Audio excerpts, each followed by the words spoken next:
ছাত্ৰীক যৌন নিৰ্যাতন চলাই আটক হোৱা মৰাণ উচ্চতৰ মাধ্যমিক বিদ্যালয়ৰ অধ্যক্ষ চিৰঞ্জিত ভট্টাচাৰ্যক গ্ৰেপ্তাৰ ৭৭/243 আণ্ডাৰ ছেকশ্যন ৩৫৪ IPC এণ্ড 8 পক্সোৰ অধীনত গ্ৰেপ্তাৰ কৰিছে মৰাণহাট আৰক্ষীয়ে।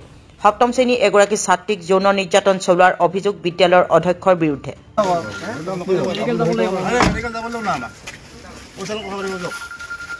কিবা এটা কওক, আপুনি কি মুখত কি ভাবি মানে আপুনি সেইবোৰ কথা কি কাম কৰিলে আপোনালোকে? হা